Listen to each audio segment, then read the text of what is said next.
മുസ്ലിം ലീഗിന് വ്യക്തമായ ഭൂരിപക്ഷമുള്ള മേഖലയായതുകൊണ്ടാണ് കോട്ടക്കൽ നഗരസഭ 32 സീറ്റിൽ മത്സരിക്കുന്നതെന്ന് ലീഗ് വിമതൻ. സീറ്റ് കോൺഗ്രസിന് നൽകുമെന്ന ധാരണയുള്ളതായി അറിയില്ലെന്ന് മാങ്ങാടൻ അബ്ദുള്ളക്കുട്ടി പറയുന്നു. ഇവിടെയും കോൺഗ്രസും ലീഗും തമ്മിലുള്ള ഭിന്നത മുതലെടുക്കാനാണ് CPM-ന്റെ നീക്കം. ലീഗിന് 700ഓളം വോട്ടുള്ള ഒരു വാർഡാണത്. ഒരു 30 വോട്ട് വരും. CPM-ന് ഏകദേശം അവിടെ ഒരു 300 വോട്ട് 330 വോട്ടോളം അവിടെ ഓൾറെഡി ആയിട്ട് ഈ 15 വർഷമായിട്ട് ആ പാറ്റേൺ നിലനിൽക്കുന്നുണ്ട്. അവിടെ ഞങ്ങളല്ല കയറി വന്നിട്ടുള്ളത്, ഇവരാണ് കയറി വന്നത്, ഇവരാണ് മാറേണ്ടത്. ഞങ്ങളെന്തിനാ മാറേണ്ട ആവശ്യം? ധാരണ അനുസരിച്ച് ഞങ്ങളവർ പറഞ്ഞിട്ടില്ലല്ലോ.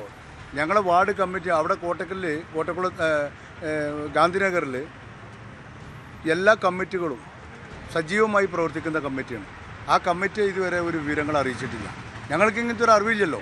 ഇതാണ് 32-ാം വാർഡായ ഗാന്ധിനഗറിൽ മത്സരിക്കാൻ മാങ്ങാടൻ അബ്ദുള്ളക്കുട്ടിയുടെ ന്യായീകരണം. പാർട്ടിയുടെ സ്ഥാനാർത്ഥിയല്ല ഇദ്ദേഹമെന്നും മത്സരിച്ചാൽ നടപടിയെടുക്കുമെന്നുമാണ് ലീഗ് നേതൃത്വത്തിന്റെ വിശദീകരണം. അതിനപ്പുറം ഒന്നും പറയാനുമില്ല. എന്നാൽ ലീഗും കോൺഗ്രസും തമ്മിലുള്ള ഭിന്നത എങ്ങനെ മുതലെടുക്കാമെന്നാണ് CPM ആലോചന.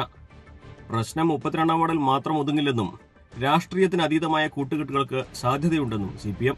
ലീഗിനകത്ത് പല വാർഡുകളിലും സ്ഥാനാർത്ഥിത്വവുമായി ബന്ധപ്പെട്ടുകൊണ്ടൊക്കെ വലിയ അസംതൃപ്തി നിലനിൽക്കുന്നുണ്ട്. കോട്ടക്കലിലെ മുസ്ലിം ലീഗിനകത്ത് വിഭാഗീയത 2 ഭാഗങ്ങളായി ചേർന്നുകൊണ്ടുള്ള വിഭാഗീയത കുറേ കാലമായി കോട്ടക്കലുള്ളതാണ്. ഇതൊക്കെ ഞങ്ങൾക്ക് ഗുണമായി മാറുമെന്നാണ് ഞങ്ങളുടെ പ്രതീക്ഷ. UDF ജില്ലാ നേതൃത്വം അടുത്ത ദിവസം വിളിച്ചു ചേർത്ത യോഗത്തിൽ പ്രതീക്ഷ അർപ്പിച്ചിരിക്കുകയാണ് കോട്ടക്കിലെ കോൺഗ്രസ് പ്രാദേശിക നേതൃത്വം.